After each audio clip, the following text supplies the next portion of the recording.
Hello, Coach Lanita here. I'm going to be doing a demonstration today on how to mix the discounted hCG, the Ovidac. And so, first of all, you're going to disinfect the area that you're working on. And then I always like to put down a paper towel. And actually I have everything already here. And this also will give you an example of what comes. Sorry about that. Let me move this. What comes in this kit. The discounted hCG comes with a box of Ovidac, 10 milliliters of bacterial static water, a sterile vial, empty sterile vial, and 30 alcohol pads, a 3 milliliter mixing syringe, and 3 bags of 10, so 30 insulin syringes. And so, to get started, first you'll take the hCG box, and in this you'll either get Ovidac, or he also, if Ovidac's not available, they send out ZY-hCG. Both are excellent. Both are excellent brands of hCG. I'm going to raise this up. Well, maybe not. Okay, I'm trying to get it to where you can see everything here. All right, so in the box of hCG comes the vial of hCG and sodium chloride. Now, this is packaged for fertility. So, and you know, if you were taking fertility treatments, you would mix the sodium chloride with the hCG for 1 injection. But we're not going to do that, so we take out the hCG and discard that ampule of sodium chloride. So now you have your vial of hCG and the bacterial static water. I had already taken the lid off. It comes with a little pink lid here. You flip it off, and just like with the hCG, you flip off the top. And then you're going to want to take one of your alcohol pads, and you're going to want to clean the tops of the vials really well. Even though they had caps on them, they've been transported, you know, they've been stored. And so it's always just good to keep them nice and sterile. So there we go. You open up your syringe. And, sorry about that, it's being stubborn. There we go. So you open up your syringe, and the first thing you're going to want to do is make sure that the needle's on nice and tight. So you screw it on nice and tight, because if it's not, the hCG can leak out around. So next, you'll see it's a 3 milliliter. You're going to want to pull the plunger out to the 2 line. And people always ask me, what part of the plunger? So you want the edge of the rubber plunger and the air to meet on the 2 line. Let's see, hopefully you can see that. Let me see. Yes, nice and, okay, so you meet it on the 2 line. And the reason that you're pulling air into it is to break the vacuum in the bacterial static water. So once again, tighten it, pull off the cap, and then you're going to want to put it right in the bullseye. And then you're going to turn it up, or actually you don't have to turn it upside down right away. You're going to push the air into the vial of hCG. Then you're going to turn it upside down, and I'll kind of do it at an angle here. What you're going to want to make sure is that the tip of the needle is submerged in the liquid, or it will draw out air. And if you can see, it's already drawing out the bacterial static water because we broke the vacuum seal. So you're going to want to go ahead and pull out to the 2. If it stops pulling out on your own, you just pull it out once again to where the edge of the rubber stopper and the liquid meet. Now you'll notice there is a bubble. So what we're going to do is turn it all the way up. You're going to push the plunger back in to where it pushes the air back up into the vial. You're going to pull the needle out almost all the way out to where it's just inside. And once again, you're going to pull it out to where the stopper and the liquid meet on the 2 mark. Now, with the hCG, there's a couple of things You can see the hCG in the bottom of the vial. And in the neck of the vial, you can see the rubber stopper. Now, the hCG stopper has a groove that goes through it, and you can kind of see it right there. So what you're going to want to do, as soon as you break the rubber seal with the needle, it's going to start shooting the hCG in, because once again, this has a vacuum in it as well. So you don't want the stream of bacteriostatic water shooting down into the hCG tablet or powder, whichever, it's usually a little tablet. So what you're going to want to do is you're going to want to go in at an angle. And so you're going to want to go at the same direction of the groove. Make sure it's focused and you can see it.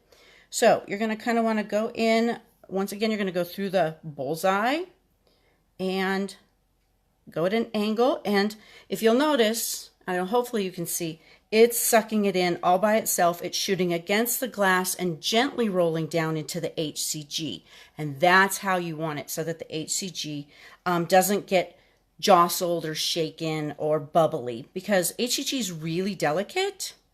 And so you can leave the needle in at this point, and you just want to kind of roll it around a little bit gently, and you can look at the bottom and you can see that it is completely dissolved. It's all a clear liquid now. And so now you're going to want to pull it out. Now you might find, now see, it's coming out nice and easy. You don't want to pull it out quickly, because that will create bubbles in the syringe. So just gently. It may tug back on you a little bit, and just be persistent, gently pulling. And you can look at the rubber stopper. Now you're going to want to make sure that the needle, the tip of the needle where the bevel opening is just inside that groove, because you're going to want to make sure you get all of the hCG out of this vial. And it should be a full 2 milliliters, because that's how much bacteriostatic water you put in.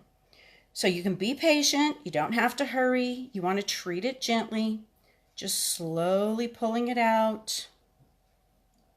When it gets down, you can see it's getting down into the rubber stopper. You can pull your needle out. Whoops, I pulled it out too far. Stick it back in.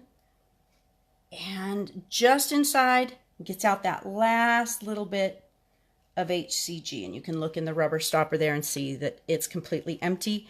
And then, once again, you should see, if you push all the air out, it should be at the 2 milliliter mark, which it is. So now you're going to do the same thing. We're going to put it into the sterile vial. You're going to want to go at an angle so that it shoots out against the glass and not down in the bottom. And if it doesn't shoot out on its own, which this doesn't, so you're just going to push it gently. Seeing it shoots against the glass, rolls down into the bottom, nice and gentle, no bubbles, go nice and slow.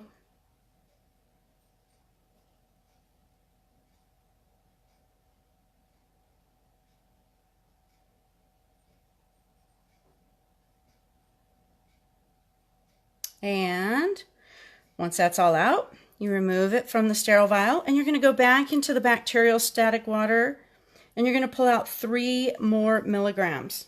Now, if you find that it's a bit tough to pull out, you can do the exact same thing. You can fill it full of 3 milliliters of air, put it through the bullseye of the rubber stopper, push the air into the vial, turn it upside down. Once again, you're going to want to make sure that the needle is just inside so that it's pulling out fluid and not air.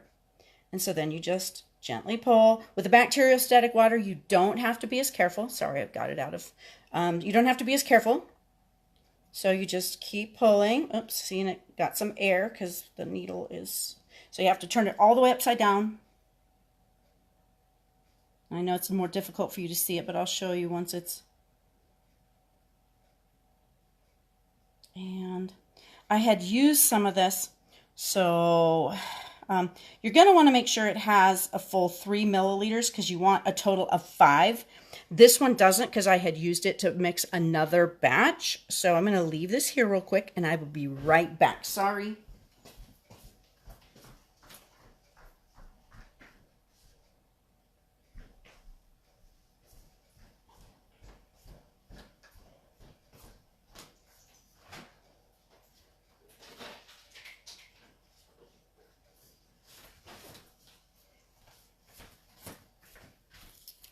have a stash of bacterial static water in here. There we go. I just want to make sure that I have the correct proportions. So I'm going to squirt out the air. And I'm going to clean this off. Sorry. There we go. And you're going to push it in. And so you won't have to do what I just did because you will have plenty of bacterial static water. There we go. So it, once again, the edge of the rubber stopper and the liquid both meet on the 3.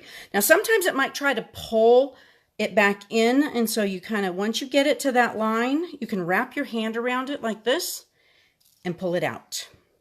And you can see there that it's on the 3. You can pull it out a little bit and push the air out. And it's on the 3. And now, same thing, I'm going to gently put it in against the glass and let it roll down with the rest of the hCG mixture. You can go a little faster when it's just the bacterial static water, because it's going against the glass and gently rolling down into the hCG. It's just the hCG that you don't want to jostle and bubble. Okay, so you pull it out. A great way to be able to safely put your cap back on is put your cap on a flat surface and then just go in like that and put it back on. Sometimes when you try to put it back on, you can stab your finger. So that's the safest way. Then you're going to want to, you can throw the syringe away. And with the needle, best is if you have a sharps container, which you can either get on my website or at a pharmacy. And or that's your best. I mean, that's the legal way to dispose of needles, is in a sharps container. And then you can always take them to a lab or to your doctor or to a pharmacy once they're full, and they'll take them and dispose of them. So that's your best bet. If you don't have a sharps container, let me know and I can give you some alternatives. So this is your hCG. It's 5 milliliters of bacterial static water with 5,000 international units of hCG. And it doesn't look like much in the bottle. So now I'm going to show you how to dose.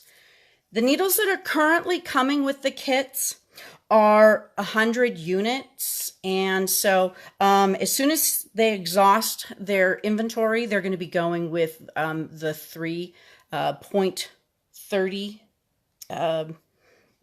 units, and it'll be easier to see the numbers and to dose. But so first you're going to want to take off this cap and throw it away. I've actually had people, once they put the hCG in the syringe, they put this cap back on and it squirts all the hCG out. So you don't want to make that mistake. Take this cap off and throw it in the trash. Next, you're going to be doing this every morning, so you're going to want to clean off your hCG, open it up. You'll see it's a very tiny needle. And I'll show you before I put it in. You're going to want to dose it at 12.5. Now, it's a little challenging because it goes 10 to 20, and there really isn't even, you know, if you look, there's 1, 2, 3, 4 little tick marks in between the 10 and the 20. So you're going to want to go between 10 and then 2 tick marks, and halfway between, that's 15. So you're going to want to actually go in between the first tick mark and the second tick mark. And that'll be close to 12.5. So push it out, push it through the rubber stopper. Now, you don't want to, whoa, took a bunch of air out. Okay, you don't want to do what I'm going to be doing. You don't want to push it through the rubber stopper more than once, because each time it goes through the rubber stopper, it actually dulls the needle and it makes it a little more difficult to inject it. You're going to want to turn it upside down like so, and then you're going to pull it out, like I said, just past the 10, just past the first tick, and halfway in between the first little mark and the second little mark. Now, this is pushing on me, so if I let it go, it would fill up. So I'm going to And that will happen to you, could happen to you too. So you want to gently push it back in, hold it at its spot, and pull it out. Now, you'll want to give this to yourself first thing in the morning. And if you want, you can load up a couple of syringes in advance so that you have them to just grab and go first thing in the morning. Once again, be very careful when you put the needle on or the cap on. And also with these little syringes, little needles, it's super easy to bend these needles. So you'd have to be really careful because you do not want to inject with a bent needle because it could break off inside your skin. So just be super careful. But anyway, like I was saying, you could load up a couple of these syringes to where you have a couple, to grab and go in the mornings. You don't want to do too many because they do lose potency quicker once they're in the syringe because it's such a large amount of the hCG exposed. Because it's such a small amount of hCG and most of it's exposed, it goes, it loses potency quicker. So, and how I store mine is I got these glass cases at the Dollar Tree, and I will store my hCG and my syringe in it, and then you just put it in the refrigerator on a stable shelf to where it's not on the door. And the reason for that is you don't want it jostling back and forth when you're opening and closing the door, and also you don't want the temperature change. You want to keep it as stable as possible, so you just put it up on a shelf where it's going to be nice and stable and leave it there. And so every morning, oh yeah, and I put my alcohol pads in there too. And so I have everything ready to inject myself first thing in the morning. So, and I am starting my round. So I will have this ready. Actually, I've got this prepared for someone else today, and then I'm starting mine this weekend. So anyway, that is how you mix the discounted Ovideck hCG. And that's it. Have a great day. Bye.